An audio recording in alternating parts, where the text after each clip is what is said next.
What's up, everybody? Today on the Yours Truly podcast, I have someone who needs no introduction, especially in this corner of this little corner of the internet. But we'll get one regardless.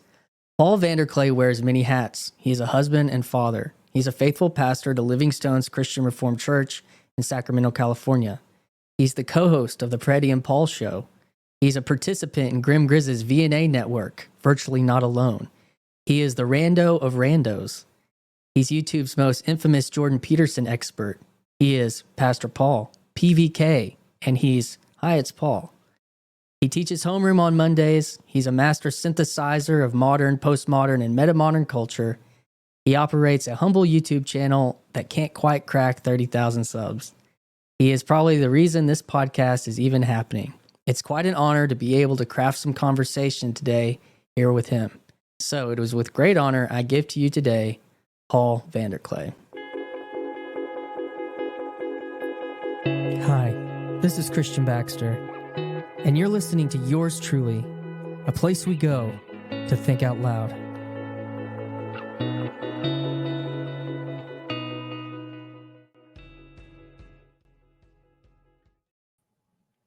Paul, good morning.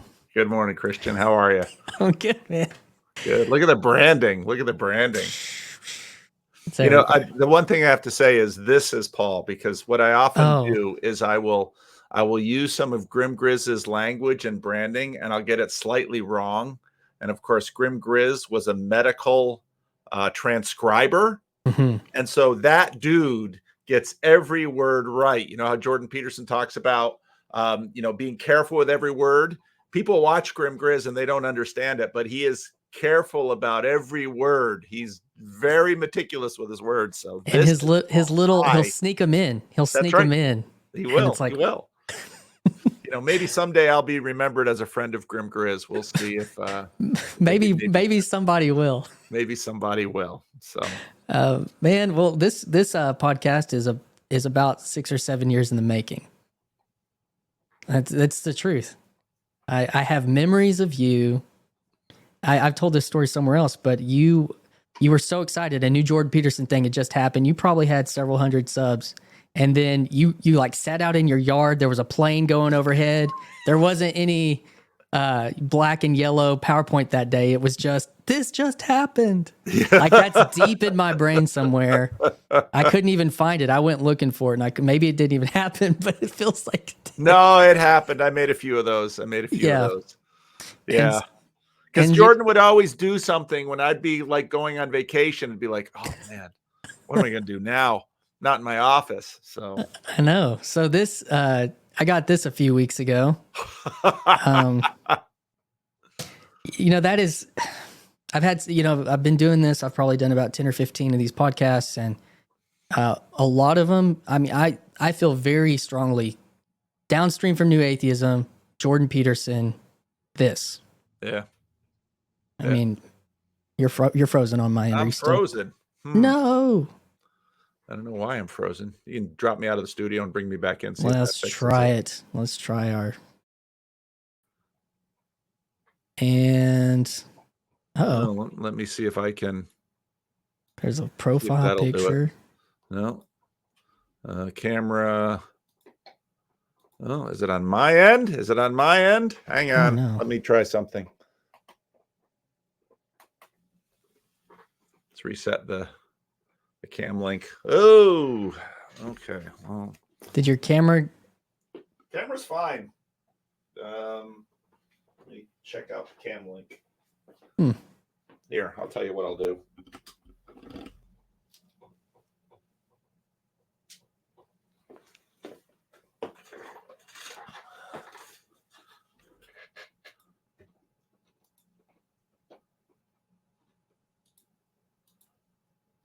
It is a StreamYard problem. Is it? Should I? Well, no, it's on my end. Oh, so let me exit out and come back in. Yep. You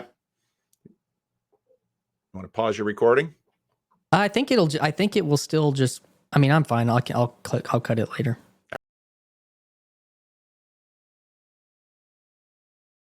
So, Paul is fixing technical issues as we speak. This has never happened. Oh man, Paul the Assassin's almost got us, man. Yeah. See now I'll be talking this way instead of this way. Oh, So okay, well, that works. I can do a little bit of correcting, but I have a separate camera that's right over the monitor for more direct conversation. So now my Oh head yeah, it's all right. It's all right. You can be looking at my avatar over here. Yeah, Um, that's what'll happen. So, yeah, well, I was saying it's very clear all this is downstream from New Atheism to Jordan Peterson, and then that was the core of what you were doing. I can't help but think I was a pastor during that time in the aughts. You'd been a pastor for a long time, and I had a lot of insecurity with the New Atheism. What were you feeling? I know you were reading Keller, you were watching apologetics. What was going on with you? Well, I wasn't really very up on New Atheism. I was mostly paying attention to what I think most pastors pay attention to, which is what they should be paying attention to, the work in front of them. and what I didn't understand at that time was what was upstream of what I was seeing coming down the river. So New Atheism was definitely having an impact. I didn't really pay much. If someone would say Sam Harris, Richard Dawkins, Christopher Hitchens, Daniel Dennett, I could have said, yeah, they're the four horsemen of New Atheism. But I would read an article now and then about them, and I might read Alvin Plantinga saying something like, gosh, I wish we had real atheists like those at the beginning of the 20th century, not these hacks, because philosophically they don't really have any chops. The difficult thing that I didn't appreciate was whether or not they had chops philosophically, they had power culturally, and they were having a tremendous impact on what would become the missing generation of the church. I didn't have any insight into that at all, because I, like many pastors, was focused on, focused on doing the basic work of the church, doing, and probably then more reading at the level of ministers like Keller. We're reading sort of the people downstream from the chumming going on upstream, bringing the sharks. And so what happened with Jordan Peterson was I began to notice what first caught my attention was the effect downstream, which were that people who had, because it's not just New Atheism, it was also New Age. Those two things were together, because some people would be feeding on New Atheism and become atheists. More people were feeding on New Atheism and becoming New Age. And that's, of course, something that later Clay Rutledge would write about in one of his books. And that now is fairly well known. But and you can even see that in Sam Harris. And Sam Harris is a weird combination of sort of New Atheism and New Age. So what I saw with Jordan Peterson was I first caught it in comment threads and subreddits and things like that, where people were, my first insight into it was I read someone that said, I used to listen to a lot of Tim Keller, and now I listen to Jordan Peterson. And I thought, now that's interesting, because you would think someone who listens to Tim Keller would suddenly become young, restless, and reformed. But they didn't actually make that full transformation. They listened to Tim Keller because they were hearing something that was scratching where they were itching, but it didn't take them all the way into, let's say, young, restless, and reformed. It didn't make them PCA. It brought them to Jordan Peterson. I thought, well, who's Jordan Peterson and what's going on with him?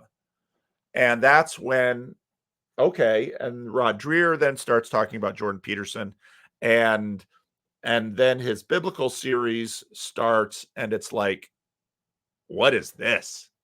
So then I found it just fascinating and interesting and exhilarating. before I sort of had the methadone of Jordan Peterson for naturalism, I had the methadone of C.S. Lewis's Miracles. Mm-hmm. And so how was I keeping my faith? Well, it was Tim Keller. And of course, Tim Keller was downstream from C.S. Lewis. Tim Keller was a big Tolkien and Lewis fan. And so I read Miracles probably for the first time in maybe 2014 or 2015, really read it and thought, oh, this is really helpful. So then I found myself either rereading it or re-listening to the audiobook like every 6 months. Wow.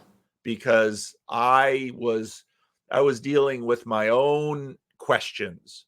Because as a minister, on one hand, you're talking to everyday people, but you're also dealing with the kinds of conflicts that modernity raised in the text. And for the last 100 years within, let's say, evangelicalism, there's been this constant battle between modernism and fundamentalism, and evangelicalism was kind of the boundary waters. And so usually you had a lot of English evangelicals, N.T. Wright, I. Howard Marshall, Alistair McGrath,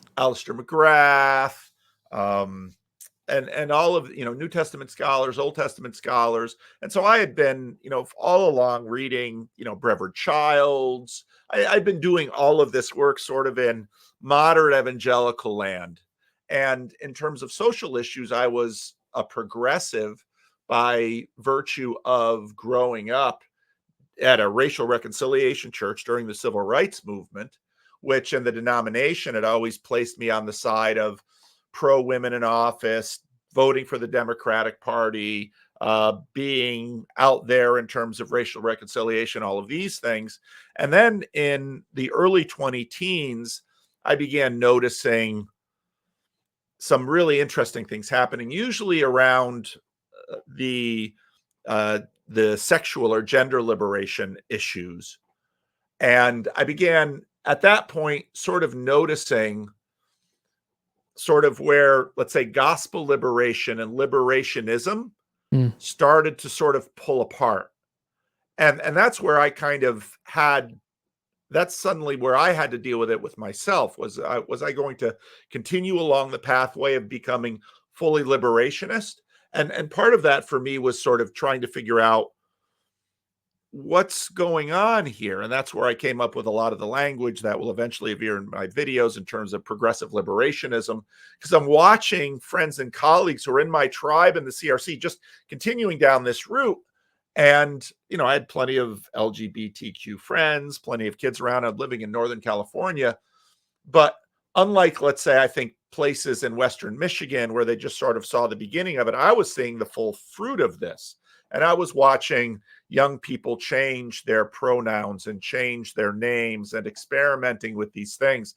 And I'm watching this and I'm beginning to say, this doesn't look productive.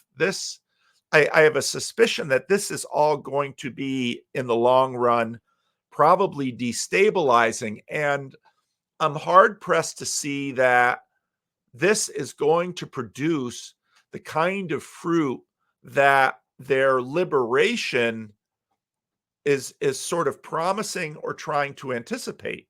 I imagine that these kids are going to go from gender curious to gender whatever. And then I start hearing stories from some of these kids that, well, there was a suicide attempt. And this is in a place not where sort of the stereotype says, oh, well, that's because they're surrounded by non-affirming people. No, they're surrounded by the most imaginably affirming audience whatsoever, and they're still deeply unstable. And then I see things happening in the racial discourse, which, then, and of course, much later on, you see George Floyd and this defund the police. And it's like, wait a minute. My whole life, I've been seeing Black matriarchs crying for more police presence in their neighborhood. And now these people are saying, keep the cops out. And I'm thinking, And it's the white people saying, keep the cops out. And it's the black folks saying this. And the black folks are saying, listen to black voices. And it's like, I have been all my life, but you're not saying what they're saying. Wow. And because all of my experience had been with black voices, not with white people sort of mimicking or newer black voices that were saying, no, we're the old, this. So then there's I'm watching all of this stuff come apart and saying, what is happening?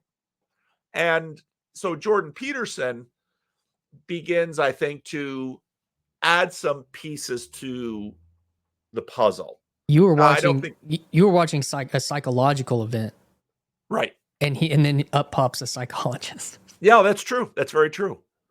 And so I'm watching all of this, and I'm thinking, what is going on?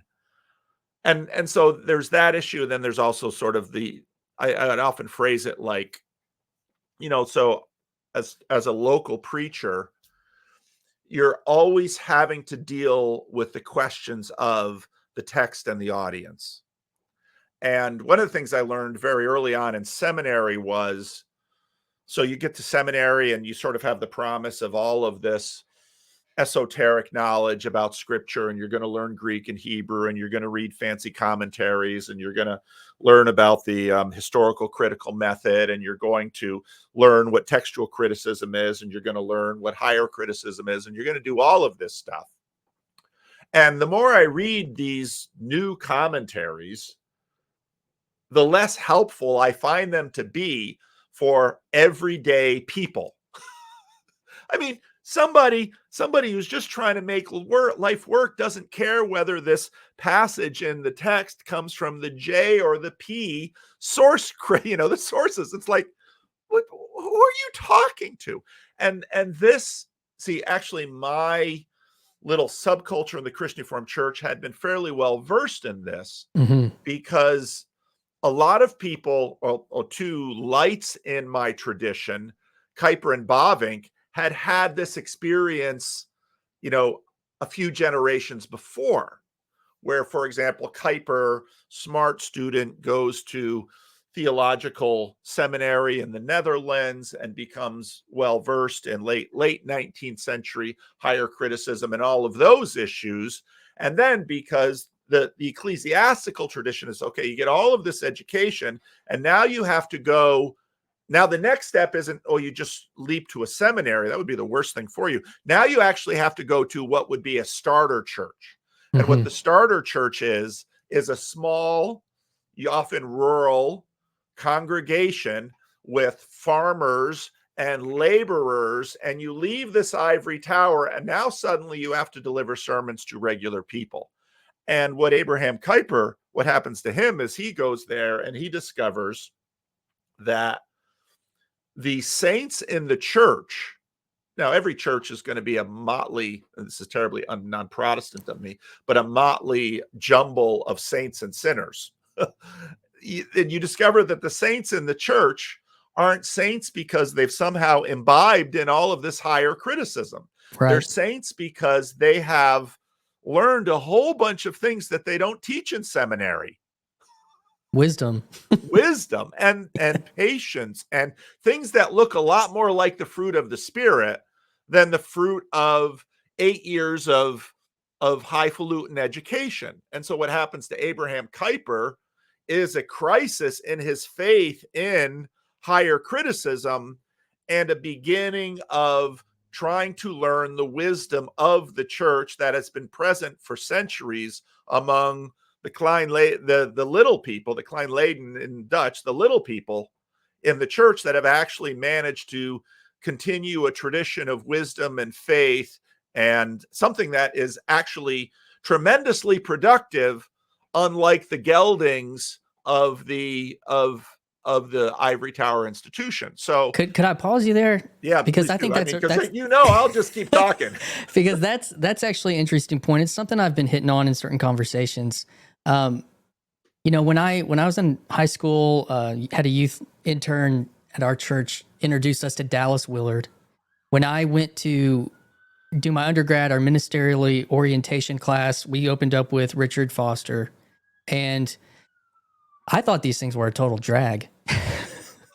And now I'm 40, and 2 months ago, whenever, actually, my wife will get upset. I'm 39, and I just turned a few months ago when John Mark Comer is bringing up this dialogue, and this is all those people for me are evangelicalism. I'm very much been steeped in that, and there seems to be a disconnect. Like you take 8 years of propositional knowing and understanding, but in the life, in the liturgy of life, that's where the wisdom is gained. And those arguments are important for certain personality types. And obviously that seems to make sense. If you're an academic, you're going to like keep pointing at these ideas.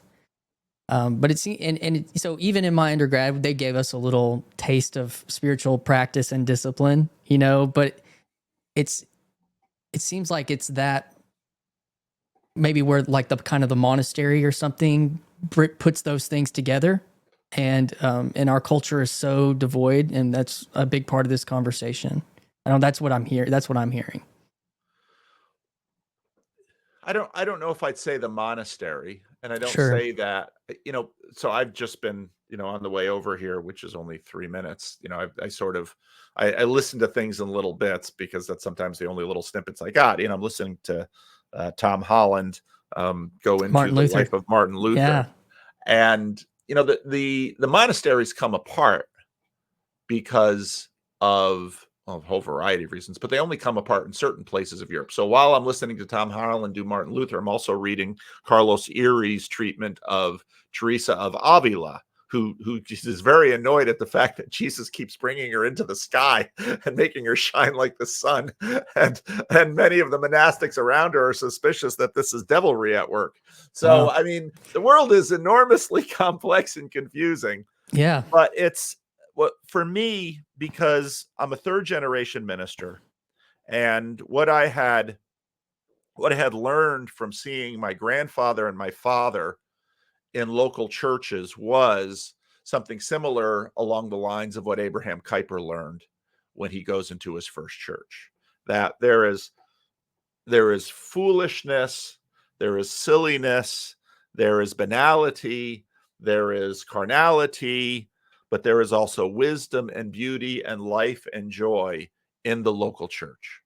It is, it's not Ian Boltz Weber says it is saints and sinners. That's what it is in a local church. And usually it is the saints that are most aware of their sinfulness, and it is the sinners that are least aware. So, but it's, and so then when, of course, I start making videos about Jordan Peterson, and then, people start coming out of the woodwork and wanting to talk to me. And Jordan Peterson had been doing a little bit of this early on, but Yeah. I wasn't on the status rocket that he was on.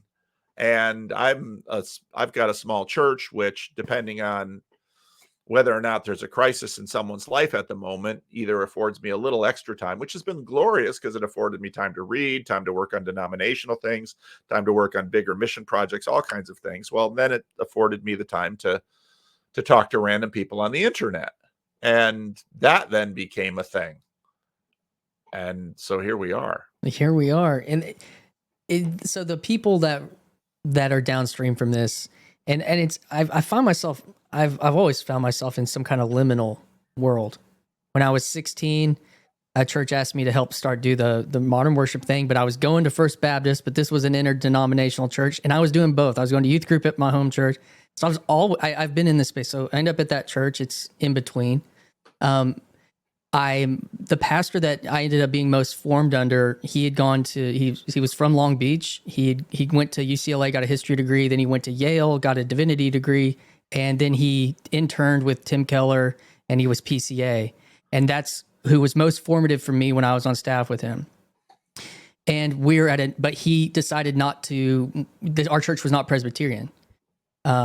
He came because it had some other values culturally. He thought it was aimed at evangelistically. That was interesting to him. He's about 10 years older than me.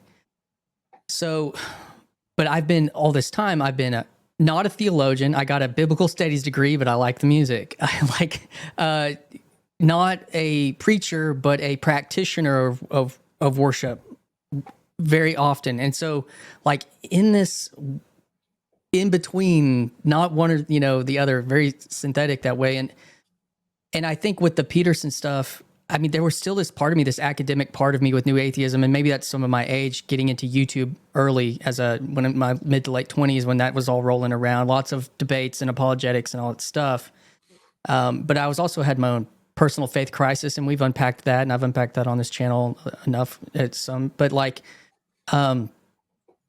that's where it seems like the people that are running into it is this like cerebral faith, but but at the same time, our culture is also looking for a tangible or a sacramental faith at the same time, because it's like both of these things were just, happening. I mean, both were devolving at the same time.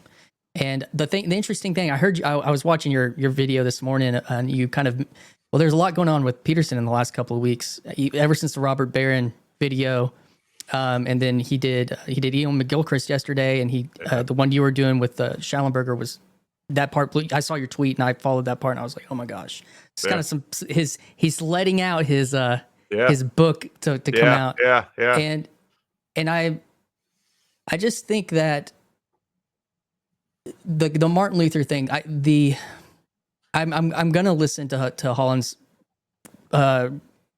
podcast on that, because I did a study with my father-in-law several years ago, who was Lutheran for about 25 years. And we did a Martin Luther greatest courses together, but it's been a long time.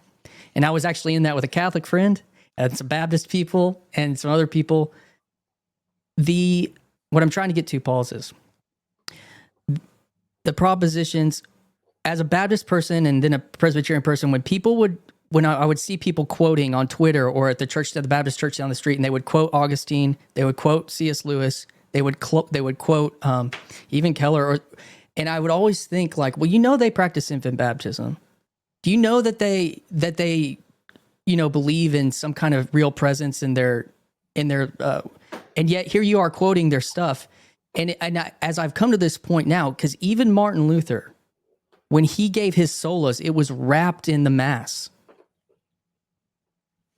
And now when you take the solas and you put him, and when Gavin Ortland's talking to Father Stephen a few weeks ago, and he's trying to defend the solas, he's defending a completely different ontology. And that's where I'm trying to understand and grow. I don't know. How does that hit you? Well, so looking around so part of what happened, it's over there. Part of what happened because my channel got at least a degree of visibility, and then people start sending me books, and I got piles of books. It's not like my office needs more of them. Kindle version preferred, thank you. The publisher sent me the paper ones. So Brett Sockold, a Catholic theologian in Regina, Saskatchewan, his grandma or his mom starts watching me. How this happens, I don't know. Probably downstream of Jordan Peterson and Bishop Barron, and says, you should send him your book. And so I get this book about transubstantiation, and it's like, what's this about? So I start thumbing through it, and his thesis was basically what Luther wound up doing is sort of approximating what Aquinas intended to do.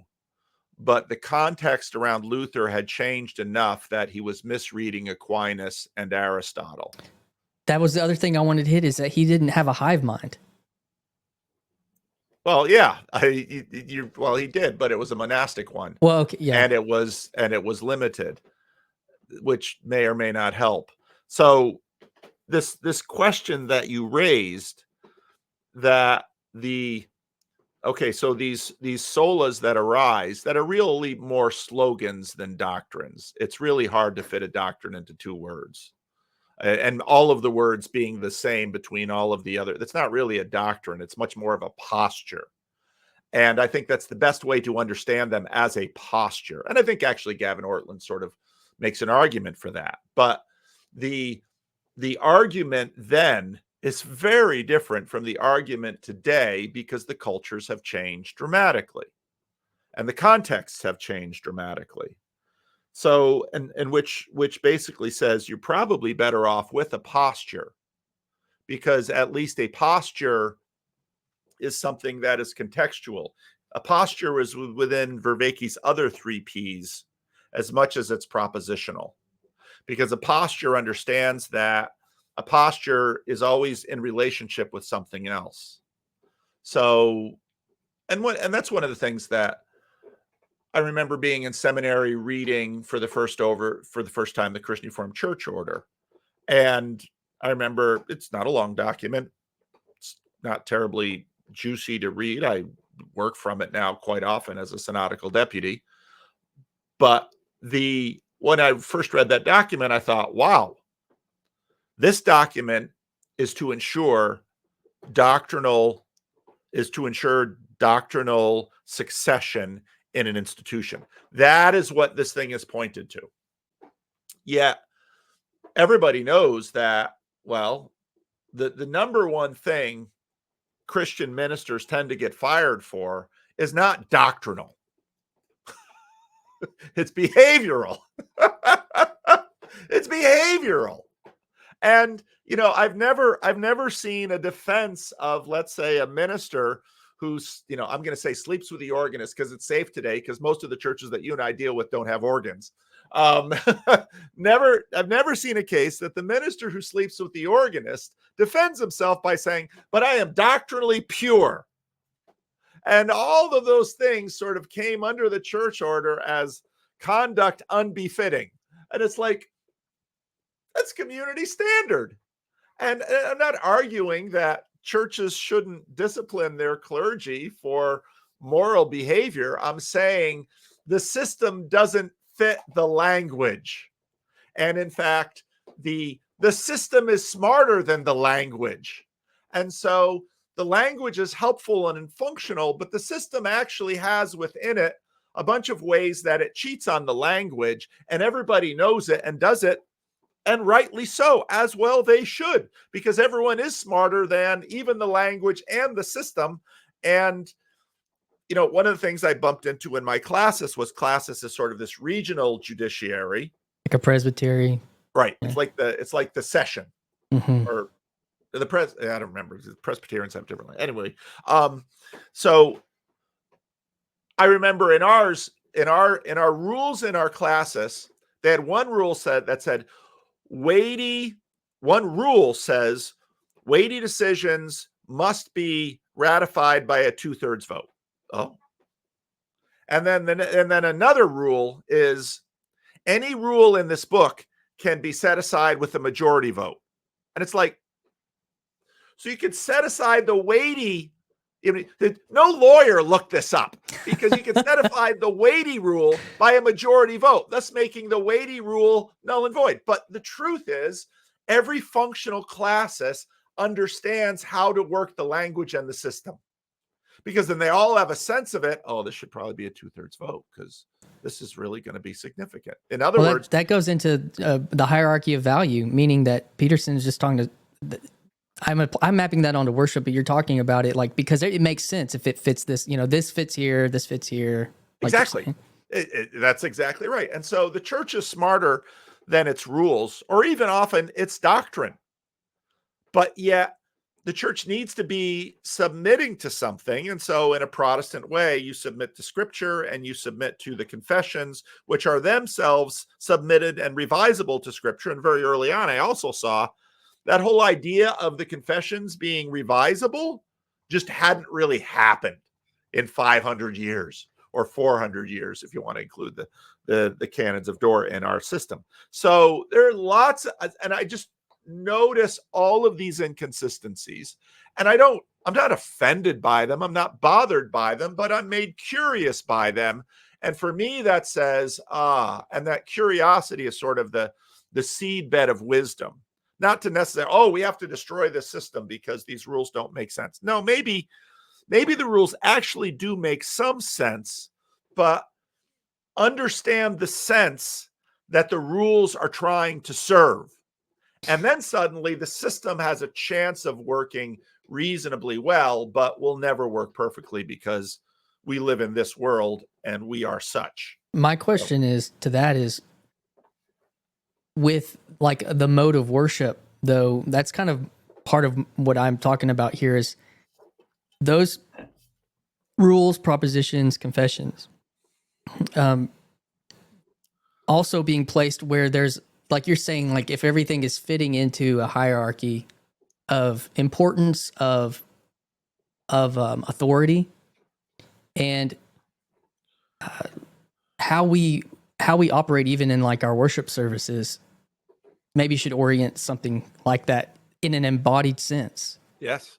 And I'm not like,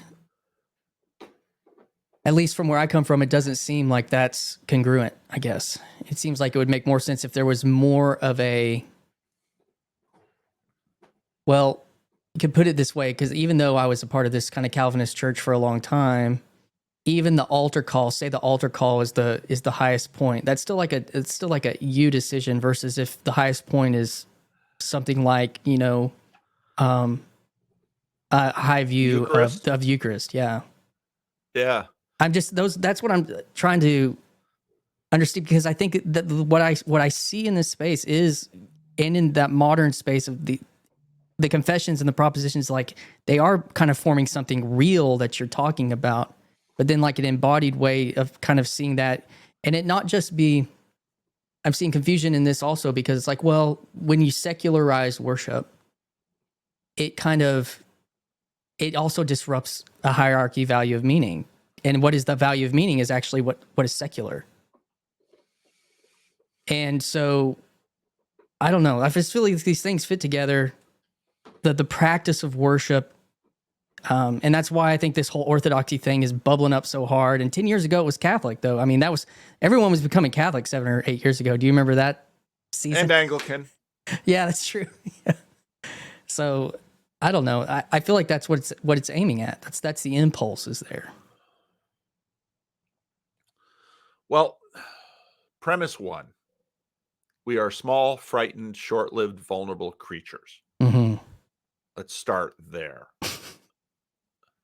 And small, frightened, short-lived, vulnerable creatures are really hungry for things like certainty, Yeah, and clarity. Mm-hmm. Certain things within the matrix of the Christianity and the Christian church afford moments of heightened clarity and power. It's not arbitrary that in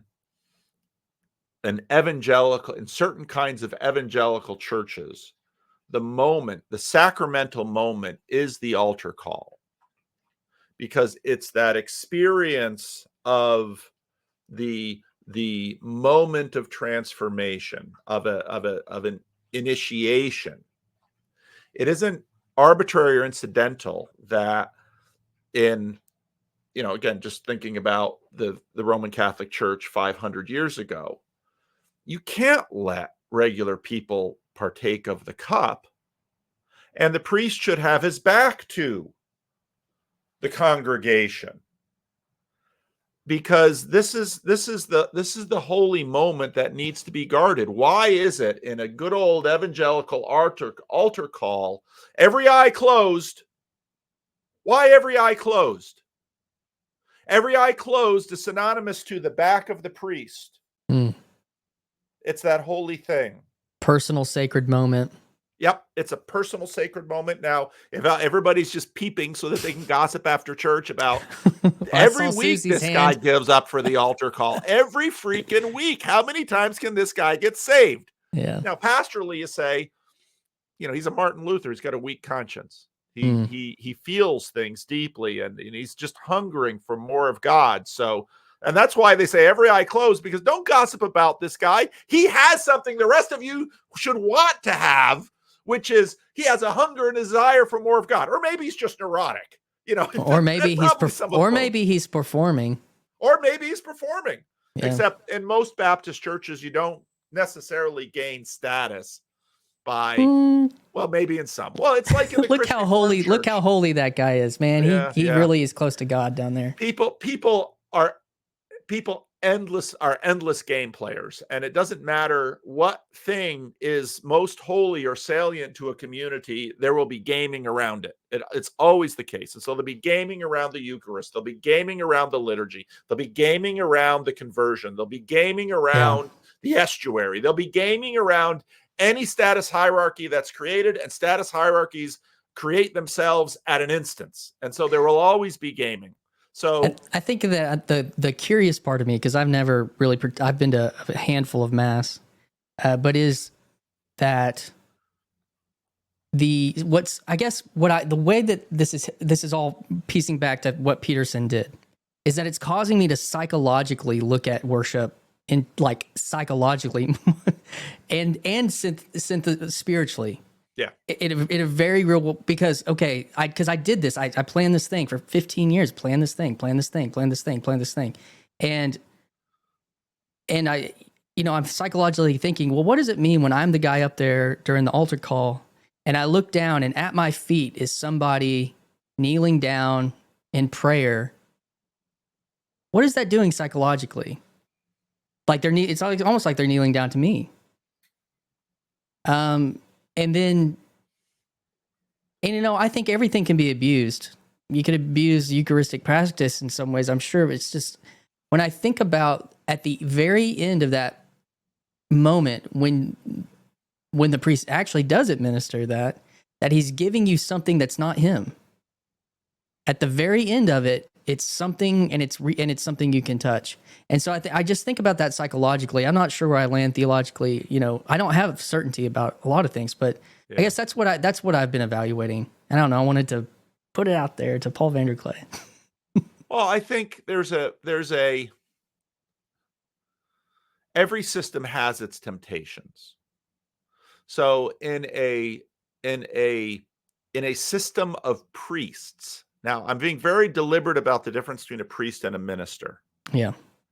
Because priests are intermediate. I was talking to Father Eric one time, and I was saying, the whole question of women in office is very different in Protestant churches than Catholic churches. When I say that, people often, quite understandably, don't understand what I'm seeing when I say it. Well, and Father Eric got at me and said, yeah, we can make holy water. We make sacred oil. We make, because a priest, you have this entire system that says, here these people are set apart. Now, we do some setting apart in Protestant land. We're not fully deconstructed Catholics, really. And when you get back into like the normal people, I remember going to the Dominican Republic, preaching the priesthood of all believers, and all of the people were saying bullshit. No, you are the missionary. You're here. We're the pastor. We're here. We derive our authority from you and our status from you. And then because of that, we get authority and status from the people. I didn't understand that. I'm just a pup in his 20s saying, no, I went to seminary. It's the priesthood of all believers. We're all equal. And the Haitians are like, you're so full of shit. But we don't really care anything you say. The most important thing is that you're here. And so we're going to set you up into the front of the church, and we're going to demonstrate to the entire community that we have a relationship with you. And that has religious, it has political, it has economic, it has all of those things. So in some ways, the Roman Catholic priest is as a liability because they are a priest and not just a minister or a pastor. So they have that vulnerability, but they have a different sort of protection, because you're exactly right. The thing isn't the great sermon. There are plenty of things, I'm sure, that priests can gain status by in their own hierarchies. Yep. And in fact, they have a hierarchy. In the Christian Reformed Church, there are no bishops. And so we're all ministers of the word.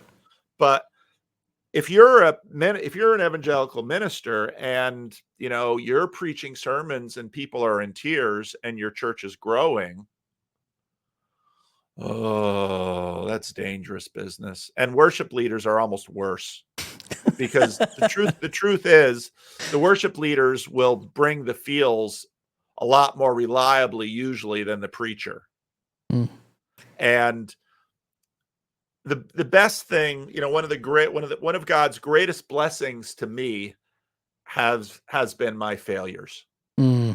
That someone will come around, and it's all relative too, because somebody might say, well, you get to have a building. Yeah, but I didn't build it. The community built it 60 years ago. I just inherited it because they needed some guy to come in and do the thing. But and that's why I'm glad that, I haven't broken 30 yet and 30,000 subs yet. And I'm glad I don't have 100. I'm glad I don't have that little YouTube plaque behind, with kind of the thing that a lot of people, and Pageau doesn't put his up, and neither does Vervaeke. Good on them. They're smart guys.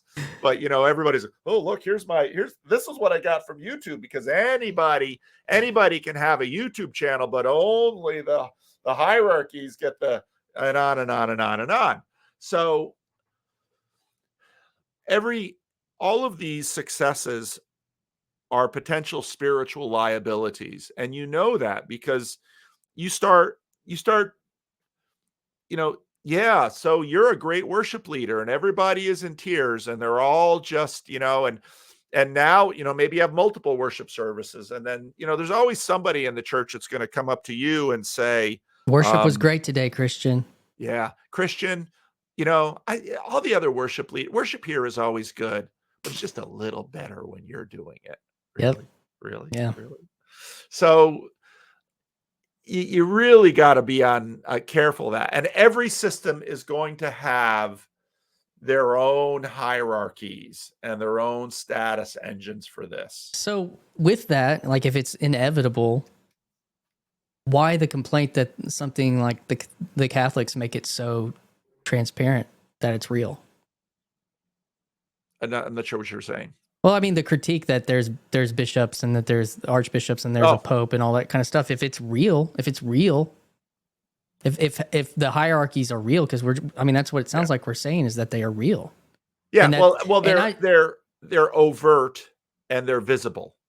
Like everybody knows. You get a group of evangelical pastors together. Who's got the biggest church? The hierarchies. The one with the biggest church, the one with the most staff, the one with the prettiest buildings, the one who actually wrote a book and nobody else did and had it published, the one whose books actually sold. They're the even stranger ones, not the ones who, because they have a mega church, they managed to sell all of those copies to all of the people in their church plus their mom. I mean, hierarchies always develop. We cannot, and the reason hierarchies develop, again, this is what you get from Peterson or Vervaeke, the reason hierarchies develop is because of combinatorial explosiveness. You have to know where to pay attention. And so whether or not you want hierarchies to develop, they will, and you have to deal with them. Now, you can make them overt or you can make them implicit. And the truth is that modernity makes some things overt and some things implicit, and tradition makes some things overt and some things implicit. But you've always got to deal with all of it in either way. And every different approach has its own, it's always trade-offs, has its own strengths and weaknesses. And so, and at some point, because there are hierarchies and because life demands choice, you have to choose what to do with the hierarchies that you've been given. Or you can switch to a different set of hierarchies. That's fine. But, so I was, again, just Tom Holland, and one of the biggest media blitzes brandings that ever went out was the anti-papal brandings, where, what they did was say, here's the life of Jesus. This is the life of the Pope. How's that look? And that continues today. Yeah. The Pope lives in a palace. Jesus says, birds have nests, foxes have dens, but the Son of Man has no place to lay his head. And so then, okay, well, we're going to have a humble apartment for the Pope. But the Pope can't really have a humble apartment because he's in charge of an enormous institution, and neither can the senior pastor. So all of these tensions exist. Yeah. Yeah, it's complicated. And I mean, I think you're trying to contend with that. You are contending with that. You have been contending with that, I think. Yeah, you always do. And again, I mean, people, I'm glad my channel isn't larger than it is. at the same time, part of me wants it to grow. Part of me would be thrilled if some video I made went viral and I jumped from 30 to 100,000 subs in 3 months. Part of me would be thrilled by that, and I can Not me. translate that different ways. Not me. I wouldn't be thrilled. Yeah, right. I don't believe any of that bullshit. I know what human beings are, but That's and right. again, so then to me, it's just like, well, if God would give that to me, then I would have to accept that challenge, and I would have to figure out then how to operate in a different context. But I'm quite happy. I'm quite happy with the fact that I have time to talk to you in this way. And that's what I'm following an example. Like, I mean, you are the biggest channel I've talked to by far, but that I've talked to people that said, hey, I went to this thing and Christian Baxter was at Symbolic World and it looked like he was connected and he just started a video. I had like 2 subs and I was like, let's talk. I'm not doing that because that's an original idea. No. And so that leads me to the point of the quote that you said, I want to change YouTube a few weeks ago. I do. I'd love to change you. Well, actually, YouTube, I think what we are doing with YouTube is actually what YouTube should be about, and to a degree aspires to be about. But, if you look at some of these videos out there on the history of YouTube, what happened with YouTube was eminently predictable. But that's why I love small channels and creators of small channels who are doing what you're doing. Now, here's the problem. I can only, because of combinatorial explosiveness and my limits of time and space, I can only bless so many small channels, and I have favorites too. And then people get offended when I have favorites and it's not them. But that's just natural too. So all of this stuff happens. Yeah, that's the little bit of the rub that I guess when I did released a podcast with Luke Thompson yesterday, and this was a part of our conversation, was just like, well, I was pushing back on him that it's like, I'm going to fight this, but like some of it you need to accept. It's almost like dealing with the shadow of yourself or something, like, but yeah, I was kind of hitting on this earlier, but what do you think about the term psychological Christianity? This just kind of came to my mind with this whole Peterson thing. I mean, I don't know what it means yet. I just made it up. Yeah. Because of course, Richard Dawkins is out there saying, okay, well, there's cultural Christianity and those who believe it. And I like that Glenn Scrivener just did a great video on that. It's like, I like the fruits of cultural Christianity. And Glenn Scrivener's like, yeah, but you don't get that if nobody believes it. The only reason you get all those cathedrals and all those things that Richard Dawkins for the last 20 years has been saying, everyone should read the King James Bible. Just be really careful with it, that you don't start believing this stuff. It's like, you should probably put a different book in their hand if you don't want people to believe, because that book has a track record, buddy. Yeah, that book has a serious track record, and it's not what you want. So it's just funny. It's just funny how we are. Yeah, I think there's just this cycle. Well, Peterson being asked, years ago now, do you believe in the literal resurrection? And he's like, depends on what you mean by believe. And, we toss that around a lot in this space. The literal resurrection or the physical resurrection? Oh, sorry. Yeah, I don't remember. Was that? It was Dillahunt, wasn't it? I'm sure they said literal, but he should have said, I don't physical. know. Is it written down? No, it's literally written down. Yes. It's literal. It's right there in the book. Was it physical? I think so. Well, what do you mean by physical? Okay. So regardless, I think that has created a psychological Christianity, even for me in a way. Like, I mean, where I don't need certainty to believe that this is true. Well, this is the trick of the word believe, because of course you probably know enough Greek to know it's pistis. Well, it's been a long time. That sounds about pistis, right. Which is either translated believe or have faith. And then if you read epistemology, and if you read Hebrews 11, well, we have faith for things that we're not quite certain about. And so we hope for. That's right.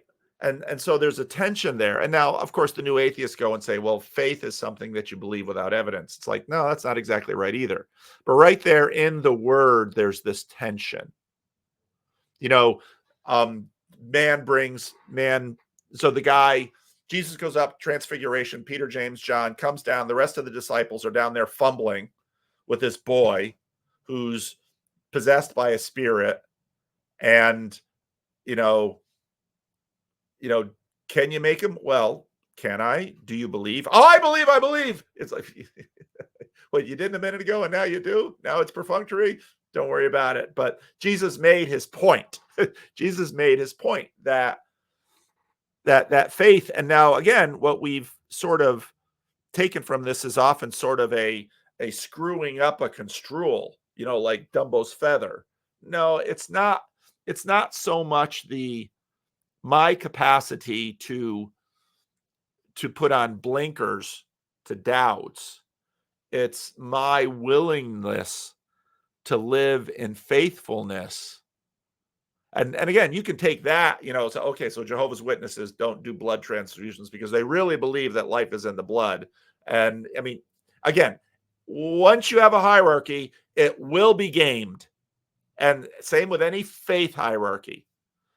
But that doesn't mean we don't know what he's talking about. It's really hard to live sometimes. Yeah, just like the disciples. It's Garden of Gethsemane. Jesus is praying up blood. And his disciples are snoring away. I'd be there sleeping. I know I would. I mean, it's just how I am. It's how we are. Yeah, there's also nothing wrong. I mean, even as the Gospels write about Peter or Jesus's favorite, and then James, and then John, or Peter and James, and I mean that there was a natural hierarchy in his relationships, and that happens in that should happen in all of our lives. That we have a best friend or something, like I think So on one hand, God gets to have favorites, and on the other hand, God is God has no favorites. Both things are said in Scripture. But they're saying they're making different points. Mm-hmm. It's like Gordon Hall talks about like a non-competitive something or another versus like a zero-sum game. Yeah. Let's see here. So you've hit before on kind of probably you had some big critiques maybe during the 90s and the aughts with the church growth movement, and you went to Willow Creek and Saddleback. I went to both. You went to that was a little closer, wasn't it? And kind of were evaluating that, and I was into that whole movement from the beginning. I turned 15 in the year 2000, so and I was very tapped in. My life was, I was already listening to only Christian music. That was kind of rock music in the 90s. That's all my parents would let us listen to. So it was a pretty natural thing for this whole modern worship thing to really work for me. It was like, well, I can do something in this, but with that whole movement, and then you talk about being a pastor at a small church during this time, like what were your biggest grievances and frustrations with that movement as we see it start to, with the rise and fall of Mars Hill and all these pastors collapsing and all that kind of stuff? What, I don't know, what is your big perspective on all that? I don't have, I see it like I see just about everything, I suppose. Shades of gray. Yeah. There's some really powerful, good things about it. I think a lot of people, I'm just going to say it this way, a lot of people were saved. And I mean that their life was rescued, their life was better, their marriages were better, their finances were better, their children were better. They have assurance of eternal life in Christ. I mean, saved all the way up and down the stack. But yet that movement, like every movement, had its strengths and its blind spots.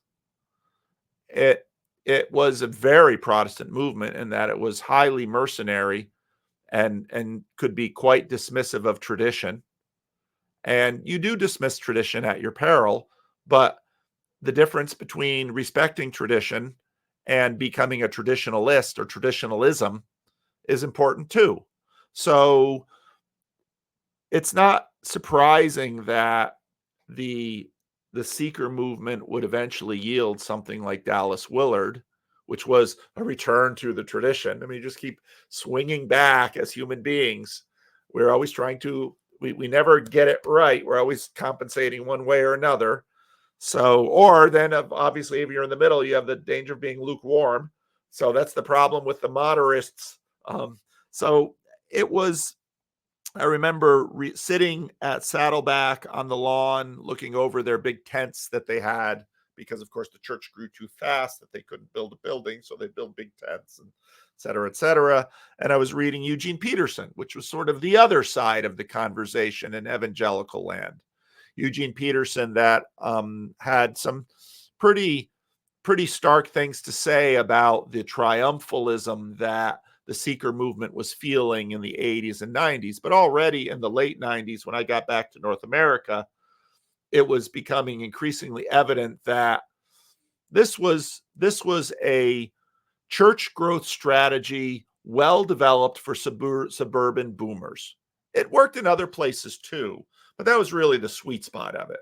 I read Blue Like Jazz by Donald Miller, and he describes that specifically because he was an intern at Willow Creek. Yep. And he describes that phenomenon specifically. Yep. Sorry, go ahead. No. And so, I mean, so the emergent movement, I remember going to the Axis service at Willow Creek because they said, we have sociology, we have science, we have all of this stuff. We basically studied the boomers and said, you know what? We can, psychological Christianity, we can bring them in.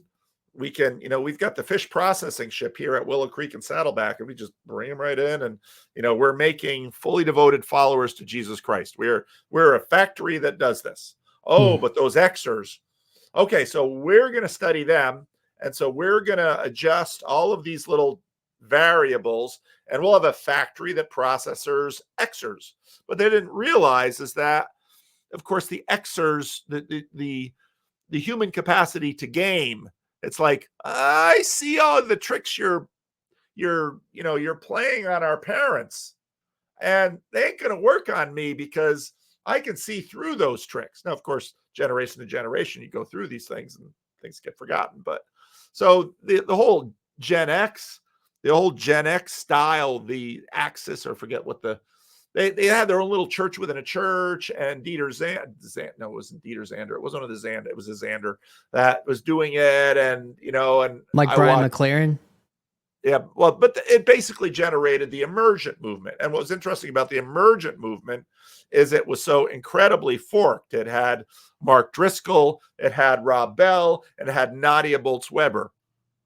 And both Driscoll and Bell plant churches called Mars Hill. Mm-hmm. But of course, Driscoll and Bell are going, whoop. Yeah. And it's like, oh, well, maybe we're not quite as smart as we thought. And then, of course, you have I forget what the name of the book is. I bought it, where Willow Creek basically, again, they continued to, they're the psychological church. They studied themselves and said, we're kind of producing what any psychologist or sociologist would tell them they're producing, which is you've developed a Skinner box to achieve a particular outcome, and you've achieved it. But what we want is the genuine article. And that's where you get into Vervaeke and Sam Tiedemann asking, well, is there something within humanity that can't quite be figured out and exhausted by science? You'd think Christians should have had that as part of their assumption to the beginning and said, as, let's say, good Calvinists, which is how Bill Hybels was raised in a Christian Reformed church in Mesquite, in Kalamazoo, Michigan, that no, actually it's the work of the Holy Spirit, which is theologically in kind of a black box, which says you're never fully going to game this. You might develop some really effective mission strategies to do some really good things. Praise God. God bless you. Work them. But have a little bit of humility that the people that you are processing in your fish plant are image bearers of God, and there is something in them that will both amaze you and perhaps cause you to despair over your fish factory. Yeah, and that would be all these new converts that aren't getting involved in the mega church.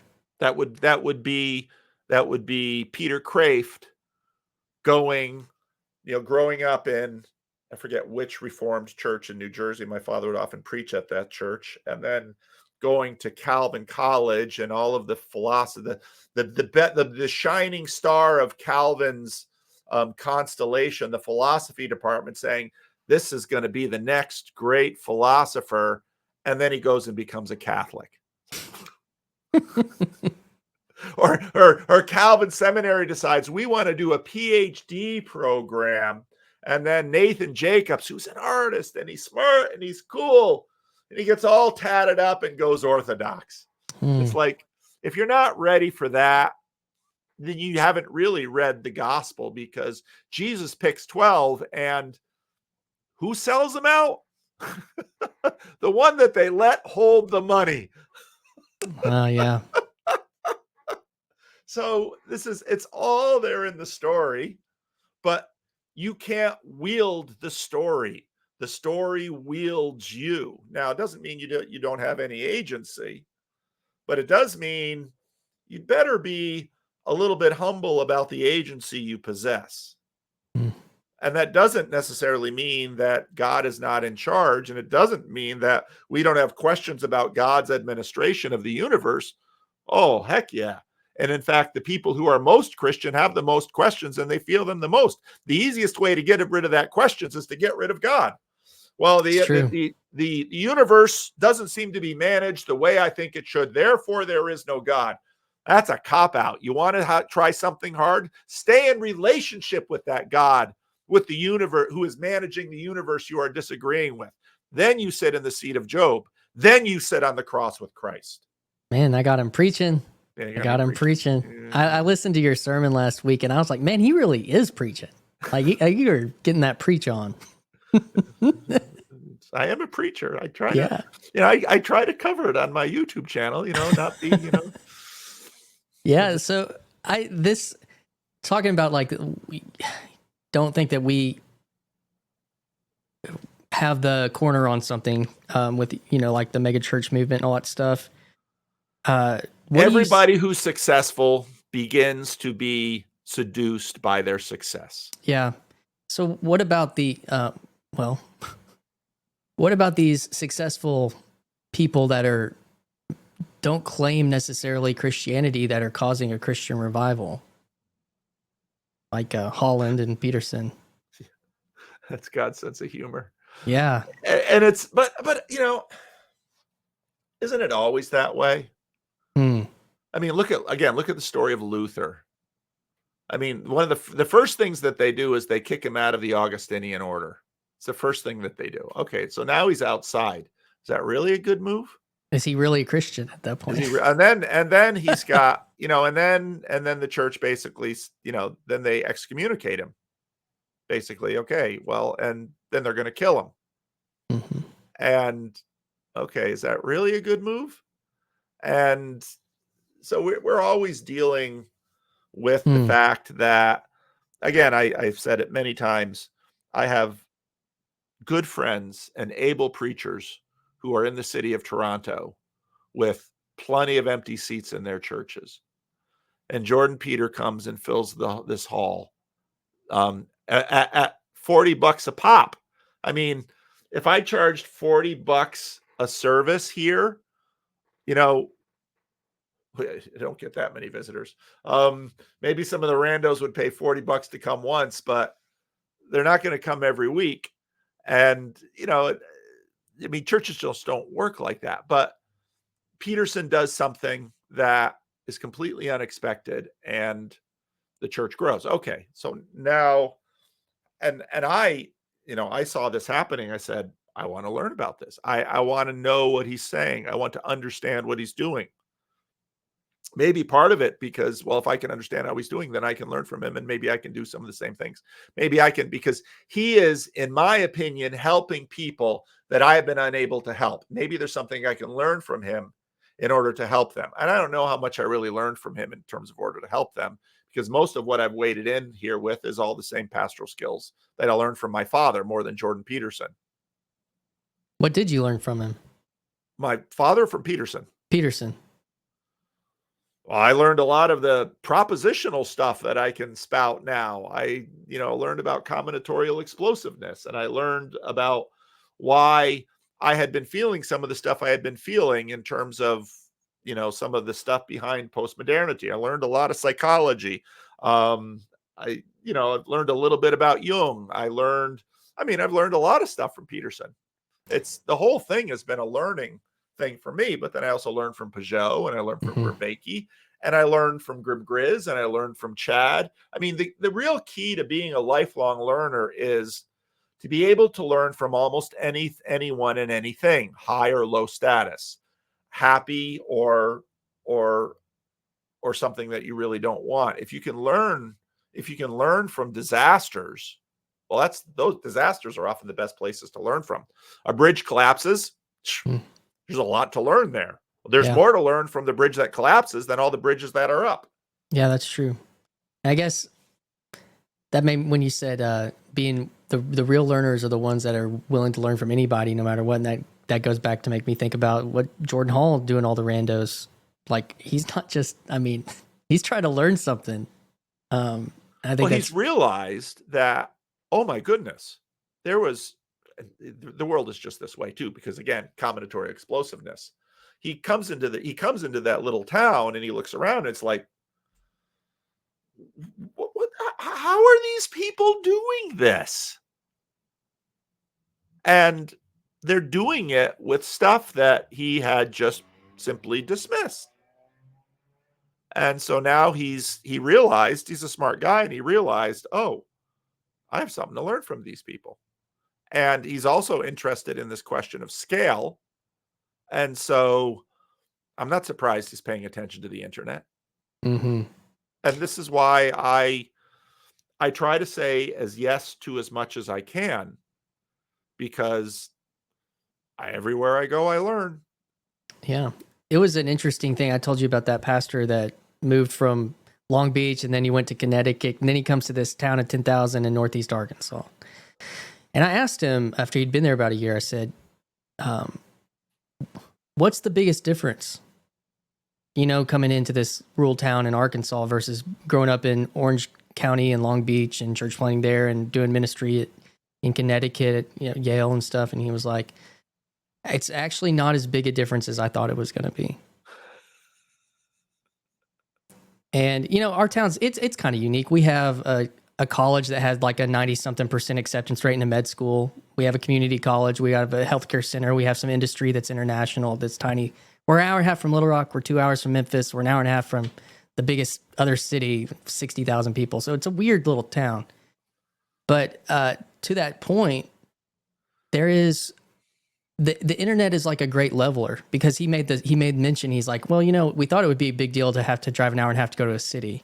It's like, but there's Amazon now. And then, he's talking to smart political scientists and biologists that work at this college, and, physicians in town and whatever. And, smart business people. And I've always had this chip on my shoulder from being from a small town, because city, and Keller was kind of part of this in the Christian, the city to city, the I don't know what you would call it, kind of the worship's a strong word of cities with that, but there was a movement to really value you based on what city you were from. And that made me a little self-conscious going to some of the conferences with people like Acts 29 and stuff. And they'd be like, oh, okay, Baxter, where are you from? I was like, oh, this little town in Arkansas. Like, all right, moving on. It's like you had, status, but there's like, because it wasn't attached to a city. And so you want to be a successful minister in New York or San Francisco or Los Angeles, or, even Memphis would be even better. Sacramento. Even Sacramento. Yeah. Memphis. Yeah. There's cities and stuff. And so that was an interesting thing. And to see somebody like Jordan Hall, Harvard educated guy, retired Silicon Valley guy, and he's like searching out these 100 sub channels to have conversations. Like, what is going on? Like, because he's had a transformation in his life, but he hasn't just abandoned his brain. Like, right. There's something going on there. Yeah. And actually that's what you really look for, because this is why. So Jordan Hall could have conversations on bigger channels. There's no question about that. He has. Yeah, and he has. But this is also the reason why people are like, oh, you should reach out and talk to, some high status person. And actually, I tend to find the rare times that I've actually done that, I kind of look back and it's like, it was fine. It was fun. But I have more fun doing what we're doing now, and it's a little selfish of me, because you've watched enough of my stuff that you actually have a knowledge of who I am. Now you've been on YouTube a little bit, and I've watched enough of your stuff that I have an idea about who you are. So actually, now that we both know each other a little bit, it's actually a lot more fun. Yeah. We have enough map territory of each other that we can actually sort of know what we want to find out from the other person. Whereas with a high status person, like most of the times when I talk to complete randos, I have no idea who they are. They know me. And so that's why I spend the whole time trying to get to know who they are. That makes them more interesting. Because you don't have to dig very deep in terms of a normal human being to find the uniqueness of their glory and their pain. Their tragedy or their hero's journey. Yeah, it's usually both. You don't have a hero's journey without a tragedy. Mm-hmm. But wherever they are on that, I guess. Yeah.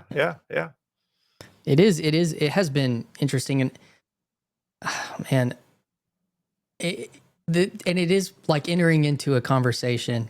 And that was one of the interesting things about the symbolic world. It was like a nexus and on so many levels for a lot of people, but where I sat down and had a sandwich with Grim Grizz. Yeah, how does that happen? I mean, like, it's not too hard if you're local. I mean, I always say that all the time. I mean, you want to shake my hand? I'll tell you, at 9:00 on Sunday morning at Living Stones in Sacramento, you can shake my hand. Well, we'll get a chance to talk. I guess what I'm saying is, how does that happen when I didn't know he existed 3 months ago. Right. That's the part that's like, and then all of a sudden there's actually some meaning here, and there's actually history, because you've all ingested this thing. And it's kind of like how I feel like so many people I've talked to, they've all gone to, J Cubed University, John Pageau and Jordan Peterson. They've and Cubed University. I hadn't heard that one yet. Who said that? Somebody, I think it was Mostly Not Working, put that on a comment. And and they, and then you were talking about these college experiences, these seminary experiences. What happens with YouTube when you give everybody a university, but you don't have a commons or a study group to process all that stuff with? And you were like the professor that came out and sat with the students, out at the cafeteria. I always appreciate the student center. And these people are trying to like put this stuff together, and because it's a huge amount of deep and weighty theological, psychological, spiritual, information that people have taken in hundreds of hours. That has to move somewhere. I mean, you were doing it, so it's like it was real natural for you, and that's what preaching is the synthesis. But I think that it's at the same time, it was hard to find conversation partners, and it's just been beautiful to just jump in. Like I had an awesome conversation with Kezi the other day. Just jumping in and like, well, let's tell, what's your Peterson story? Oh man, that's amazing. And just blah, blah, blah, blah, blah, and that is, it's been really good for me. And, I don't know. I had a question about, or I don't know if you wanted to say anything to that. Well, I think that's part of, it's hard to find conversation partners. In many ways, that's what this little corner is about. You want to find conversation partners around J Cubed University? This is a place to do it. You will find conversation partners, and there will be a diversity of conversation partners. There'll be the ortho bros. There'll be the sort of Vervaekean post-Christian, and there'll be sort of the evangelical, deconstructed, reconstructing VanderKlay group. That's basically what we've built. Yeah, And that's a good thing. it is. I think it's been healthy. I had this guy, he emailed me after I had that viral Peterson thing that I released from Symbolic World. I have since taken down. Have you? Did anybody contact you? No, I let it go to about 55,000 views. And then somebody posted, like, I think it was a girl, I didn't know who, and she just lambasted me on a comment. And I tried to get defensive, and I was talking to my wife about it. And what did she say? She said, this is, how dare you? How dare you? This is Jonathan Pageau's content. And, and how dare you, this is his. And I was like, I paid for this ticket. She was like, you know better than that. And I was like, well, and then Grim Grizz actually mentioned it. It was like, what's Agent Baxter doing? You think he's what's he doing with this? Or I don't know. He kind of called me out like he called you out the other day. And I was like, and then I was talking to my wife about it. And so with those 3 strikes, I just kind of was like, okay, I'm pulling it now. And that was probably best. Yeah. So I suspect at some point the Symbolic World. Yeah, stuff, I hope they put it out on YouTube so that people. Yeah. I think I completely understand and practice. I mean, I've got my little no ads shtick going. I completely understand you've got a conference to pay for, and so keep it behind a paywall for a reasonable amount of time. But it's the whole idea behind copyright. Keep it for a reasonable amount of time, and then bless the world with it. Yeah, it's just that timeline's so much shorter than I don't know what the copyright laws are, 20 years or something. That's because it got corrupted thanks to the mouse. the mouse.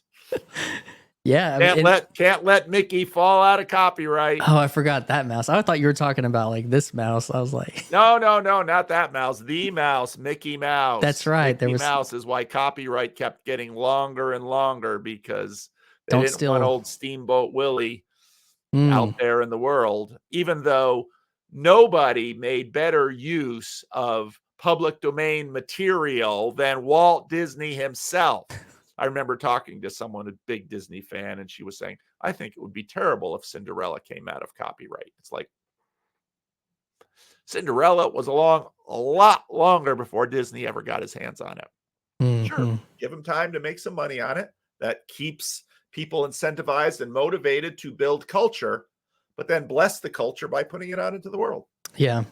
Because the truth is, like with no ads, I feel bad about that sometimes, but it grew out of the fact that I'd have a conversation with you, and it's probably might happen with you. I don't know when you're going to release this, but have a conversation with someone, and then I'm just talking to someone. So I talked to Jonathan. You talked to Jonathan? Yeah. Well, what did you say? Oh, I don't know. We talked about stuff.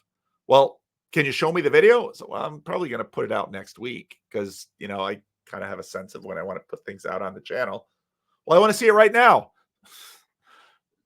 So then you make a link for them, and then they see it, and then it's just like, all right, I'm going to game this system. There's no ads. You want to see it right now? There it is. You can watch it. $7 a month. There you go. That's YouTube gets a third. I don't care. Now you can see it. Well, yeah, that's, I mean, what's the future for Paul VanderKlay? What's the future? You're sneaking up on the old big R, the big retirement. Yeah. I don't know. I right away when I started this, people were like, well, what's your plan? I said, I don't have one. I really don't. Now, I like doing what I do. Do I want to be able to keep doing what I do? Yeah, I probably want to keep enjoy. I'm probably going to do what I do as long as I keep enjoying it. Now, to the degree that I have financial need and it makes financial sense, then suddenly you get motivated by that. And that's not necessarily a bad thing. But, if Living Stones were to fold, then suddenly my wife, we get my, what small churches are like. My wife's health care as a public employee union in the state of California, as compared to what the Christian Reformed Church offers its minister, there's no comparison. No. And so, the smaller the church got, the more and more dependent we've been on my wife's employment. And so I don't know what's going to happen to me, but truth is, once my last kid got out of college, I breathed a deep sigh. So my youngest child just turned 24, and it's like, you know what? I'll always be your dad, and I hope to give you wisdom and always be there for you for as long as God gives me breath. But financially, bucko, right now he's living at home because he's got a little job again. He's working for the city with the pools and stuff because, that's like his college job, but he's looking for the real job as the first, from his degree. And it's kind of hard to get launched. But it's like, a whole bunch of things could collapse and I could live.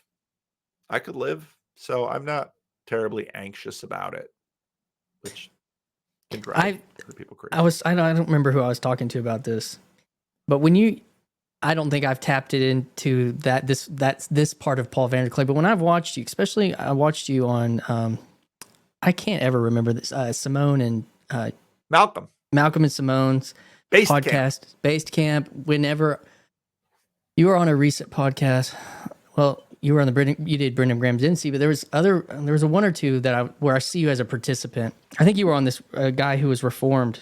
There was a Reformed guy that was. That guy from Canada. Reformed Church of Canada. So when I watch you on podcasts, I see you just going and I just think, if this is my opinion for Paul VanderKlay, is you take that into those more statist conversations. I would be interested in that, because that is a side of you that doesn't get out there as much. You've done a ton of synthesis. You do have these conversations on occasion, but I don't know. I think that there's another part of you that comes out that is that's really special or something. Well, that's why I do. That's why I say yes to. I'm not. With Brendan Graham Dempsey, we got all the way to the end of it, and it's like, this is why I do what I do, because I don't know you and you don't know me, and we just spent an hour and a half in some ways kind of talking past each other. So if at least I can understand who you are and you can understand who I am, we can actually be more productive in terms of dealing with these very large questions about modernity and Christianity and where this all goes. So, but I like doing these conversations too. They're fun. And and then people,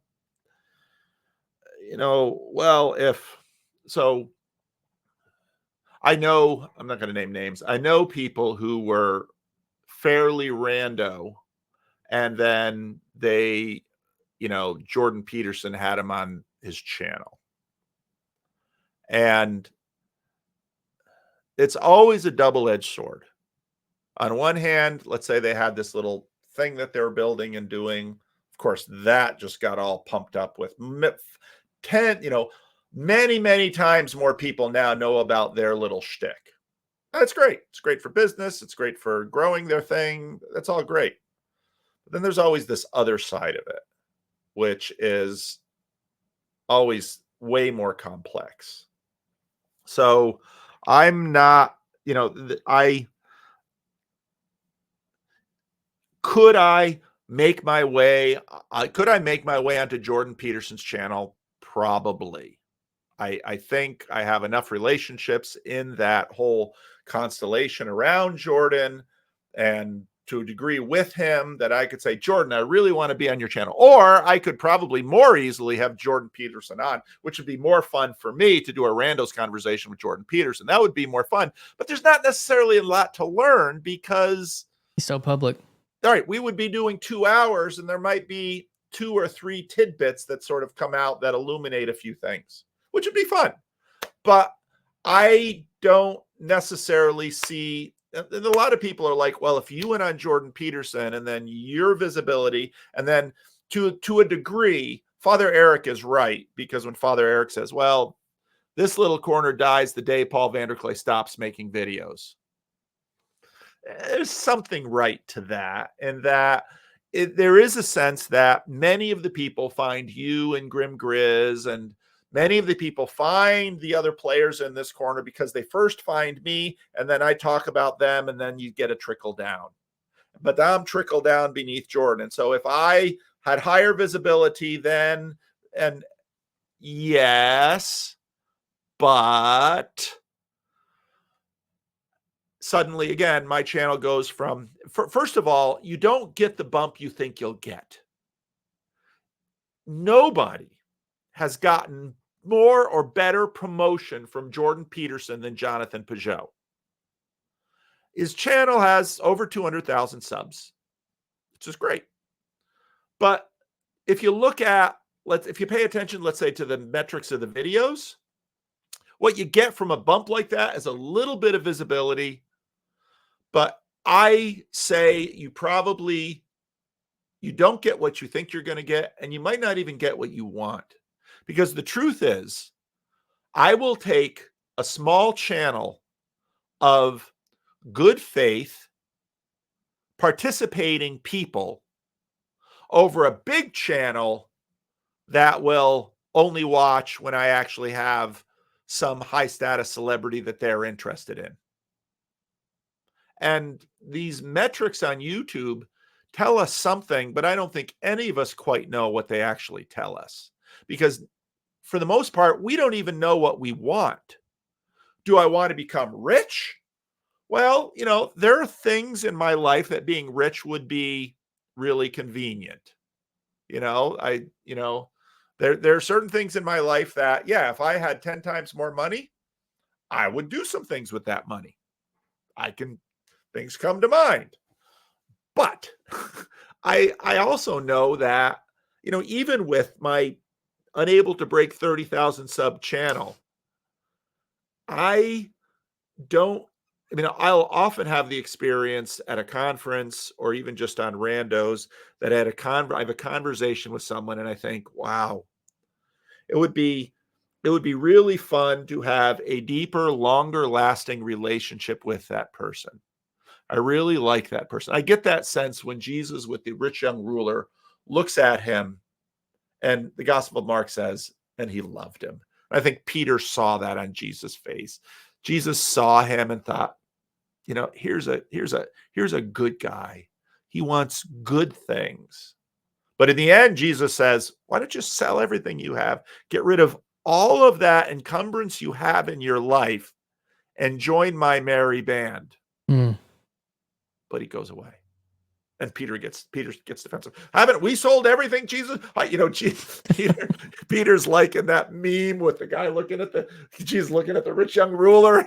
And Peter's like, what about me? We've left everything to be with you. Is he your favorite now, Jesus? And you get that at the end of the Gospel of John, and Peter points at John. What about, you get the sense that Peter has insecure attachment to Jesus. So well, and for good reason. Yeah. So because he denies him. So all of this, what everybody wants in this world, the money, the fame, the status, those aren't bad things necessarily. But look at Jordan Peterson's life. Yeah. There are cautionary tales in there. When you listen to him carefully, he winsomely talks about being a college professor. He winsomely talks about the occupations that he lost, being a clinical psychologist. He looks back and realizes he can't do those things anymore. Hierarchies bind and blind. So if God gives them to you, blesses or curses you with them, you will have to deal with it. You see it all along in the Gospel of Mark. Jesus is like, all right, I'm going to do this. And of course, what exactly is going on with that? It's a big topic of conversation through the ages. I'm going to cure you, but don't tell anybody about it. Yeah. And you get the sense that, so Jesus comes back from Caesarea Philippi, and there's so many people, he and his disciples can't even get a bite to eat. Is that good? Now they go down to Jerusalem and everyone abandons him.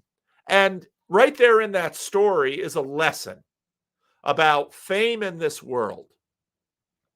Again, I'm reading these accounts of Teresa of Avila. She hated, she eventually, she just prayed and prayed to God, please make it stop. Because, she's just sitting there praying and suddenly she's the flying nun. And, everybody, they didn't have iPhones and Instagram, but word is spreading like crazy. And and she's just like, can't I just be alone with you, Jesus? And God's like, no, I got some business to do with you. And if you say you're really my devoted servant, then you have to have a degree of comfort with the specifics of the servitude I am giving you. And that counts for both the one who serves in obscurity and the one who serves at the top of a hierarchy or in the limelight. Because when it's all said and done, servants of Jesus are servants of Jesus, and they serve in the way he calls them to. And so if I am trying to serve Jesus in the way that I believe he has called me to with all that I'm here, and there are frustrations about it, and there's cool things about it. Yeah. And the cool things have way more temptation than the frustrations. Do you think that Peterson is picking up the biggest load he can to carry it across the room by starting ARC? Well, that's a good question. Yeah, I do. I think so. Jordan.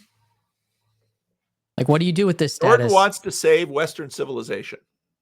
That's a good thing to do. It's a good thing to want. It's an awfully difficult thing. And so in that, it was wonderful when he mentioned ARC in his conversation with Schellenberger. I didn't get to that part. Oh, so he mentions ARC. He says, because Schellenberger is like, we want to craft a political coalition to fight the wokesters. All right.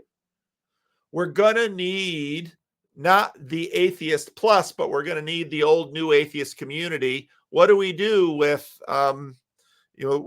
Spencer and Pinker? Because if we could have Spencer and Pinker on board, then we can. And Peterson's basically coming to the conclusion that you cannot exclude religion. That religion is at the base of this. And Peterson is right. If Christian ministers says Peterson is right. Shock of shocks. But the outcome of that conversation, as the guy who sent it to me, because I skipped it because I thought it was just more, hand-wringing about wokeism. There's plenty of hand-wringing about wokeism on the internet. That's fine. Wring your hands. Fine. But then Peterson launches off into the bigger issue, which for me, again, is the recession of modernity, or as he says, the end of the Enlightenment, or however he's phrasing it on any given day.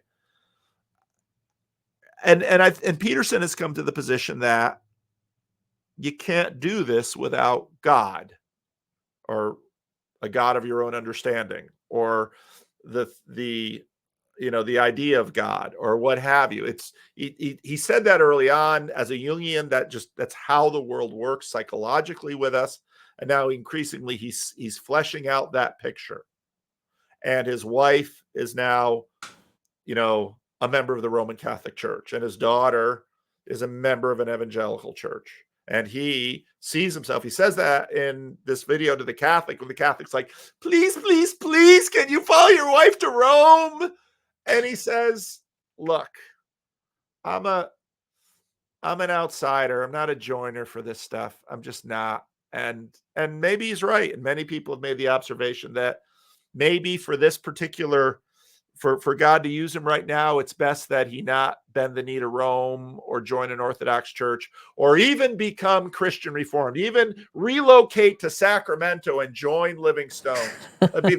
That would be a disaster for Living Stones. I can't contemplate the disaster that would be for Living Stones. So he is wearing a suit blazer that says Jesus Christ on the back of it in most of his interviews right now. He is. So, and so you got to let Peterson be Peterson. He's just who he is. So let him be, let him worry about his relationship with Jesus. Let them work it out. So, which is exactly what Pageau says too. Yeah. He went into it at the end of the conference. I had to kind of leave, but that he talked specifically about, I don't know if this was on the the digital versions. Like at the end of the conference, Pageau talked about him and Peterson's trip to Israel and what they did together. Yeah. Did you see something? Was that on there? Yeah. I thought that was. I mean, that may be the part of it. Is like he'll have to get, and this may happen, into more of the doing. Yeah. The more of the procedural and the participatory knowing of God. I'm just glad Jordan Hall joined a Protestant church. You need a little more balance. Yeah, I think that was. I would bless him if he joined an Orthodox church or a Catholic church too. It's not that. It's just I think God has as rich a diversity of churches for a reason. And so I am a mere Christian. Mm. And that, and there's a few people around that would really like to see me be more over in promoting Dutch Calvinism in the Christian Reformed Church. And truth be told, especially in the early days when people would contact me, I can't find a church. The first thing I do is I look for a Christian Reformed church and say, well, you could go there, which is fine. But I know enough to know that lots of different kinds of people need lots of different kinds of churches. And again, I'm a Protestant, and so I just want to see him get connected with Jesus. That's just what I want to see happen. It stuck out to me so much, and that was the little video I made about him was Billy Graham saved Jordan Hall. That's what I titled it.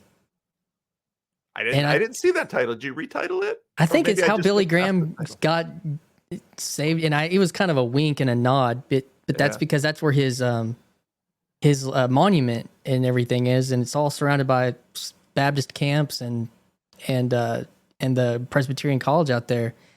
Oh, interesting. And I just was so fascinated that was the land that he dropped into was the heart of evangelicalism in a certain way. Yeah.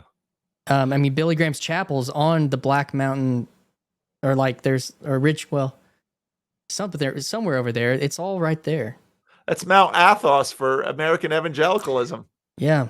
And I found that wild, and he made the reason we had a conversation was because he commented on it. He's like, yeah, that's about right. And guess what? That coffee shop owner goes to my church. and that doesn't surprise me. That doesn't surprise me. I've lived most of my life around African Americans who are deeply Southern. Mm-hmm. I mean, you don't know African American culture unless you understand its Southern roots. And it's, history is complex that way. And recently I saw some Hollywood person say, I'm not African American, I'm American. And they're right. And because they are American, they're completely American, they're fully American. Now, the history is complex and painful, but they're American. It's so funny when I see African Americans, maybe take a trip to Africa and they're like, yeah, you're further from Africa than I am from Holland. And that's pretty far. So it's just, and we have an African church that meets on our facility on Sundays. And it's, I don't know, God's kingdom is beautiful. And I love what he does with people. Yeah, I think that it is fascinating. I'll be fascinated if he holds on to it. I think that's the interesting thing as all this is swirling around him, and the big Orthodox thing the moment that's happening with Pageau and all this stuff. I'll be interested to see how that journey continues to play out. Yeah. It's funny. We took a group to the Orthodox Church in Southern California, and a whole bunch of people went in there and said, I'm still Protestant. I mean, nothing against what's going on, and praise God for the new life that's happened in so many people, but still it doesn't hold much attraction to me, and I could talk a lot about why or what, but there's no point to it. Because that could be taken as criticizing or critiquing, and for the most part, if someone really pushes me, well, what do you think about this and what do you think about that? But people have noticed that I don't want to major on those things on my channel. I don't. I don't want to fight about dogma. Now, if you get me in a corner, you could probably get me to scrap, but I don't necessarily want to spend my time doing it. I would Aren't we rather. all in a corner, Paul? Yeah, we are in a corner. This little, how many things that begin with C. Yeah. But I want to see people flourish.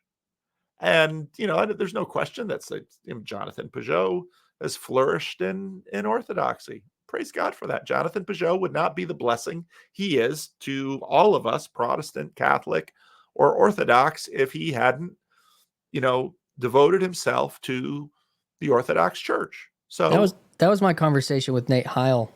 When he was talking about he landed in Anglicanism, and it seems to make sense, like on a certain kind of lineage. And I honestly can't. I don't think I can see myself like getting so far away from Protestantism. I think I will go deeper into Protestantism, in the journey that I'm on, but I don't know if it crosses that threshold, because it's just, I think it's deeply part. And if you're going to carve for a living, it makes sense to maybe go into a church that still values carving. Yeah. Oh, if you're an artist, one of the artists in the corner said, really wanted to have a conversation with me about Protestantism and art. And I said, yeah, there's issues there. Mm-hmm. Our iconoclasm, the early days of iconoclasm, has its consequences. Yeah. It just does. I feel it. We rebuilt the oldest theater in the state of Arkansas and made it a church. It was an old marquee theater. It's huge, 30-foot ceilings. It has some interesting architecture, but there were no religious. We were still in this kind of like, don't scare them off thing, because it wasn't about the idolatry. It was about the secularism. Right. And that's now where we land. And now I'm kind of a part of this little community that we're doing some church together. And I was like, I want a cross. I don't want, all you have is me. All you have is this guy preaching. All you have is this other person. All you have is this other person. I'm like, I want a cross that we can look at. Yeah. That's the way it goes. It's the way it always goes. And again, it's the swinging back and forth. It is. And one of the things that I learned as a local pastor is let people participate, even if their participation is cringy or theologically incorrect or, within bounds. There are lines that most of the time don't have to draw a line, because people kind of have a sense of it, and they'll ask me. I say, well, is it conscious or unconscious? Yeah, but most people, they're just if the church, if there's no cringe in the church. So Rod Dreher posted this somewhere. Some church did their Easter thing was Back to the Future, and of course their Christ figure on the clock and the town hall, and it's just so cringe. But I know that they're trying to do a good thing. So, you can kind of snicker at it, but there's a little bit of elitism in snickering at it. They're trying to do a good thing. And who knows if in 5 or 10 years they'll be cringing at themselves too. Yeah. Because, and the funny thing again about art and Protestantism, the one area of art that Protestantism leaned heavily into, of course, was music. Right. Because he couldn't see it. Right. Exactly. But, and, talk to someone like Paul VanderKlay and yourself, and they'll tell you some of the biggest idolatries in Protestantism are around the music. You're preaching to the choir, pun intended. Yep. Brother, that was my point about being in so many situations where people are literally kneeling before me as I'm playing rock and roll, Yeah. I mean, and people kneel before the priest on a kneeler. So, there's issues there, but I'm actually interested in Paul. I bumped into him on the internet the other day, and I didn't you haven't done a conversation with Paul VanderKlay? No. Oh, you definitely should. You Well, definitely help me out, Paul. Help me status. You too. Just tell him Paul VanderKlay sent you. He's kind of busy, so we haven't done a conversation recently, basically because of scheduling.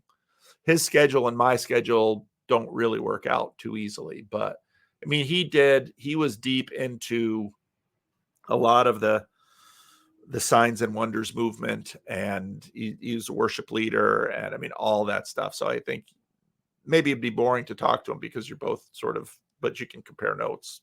Yeah, I would love he's a that. great guy, and he's learned a lot too about internet ministry, and because he's played around with superhero movies and some of that, because he's big into those kind of questions too, and he also really enjoys theology, so he's big into that. So, but he's a great guy to talk to. Well, maybe you can help me with that, because I tried to find a way to contact him and I couldn't. Really? So, just do it on Twitter. I guess I don't know if he's on there right now. That's what I couldn't find. Oh, maybe for Lent he was off Twitter. Okay. Well, yeah.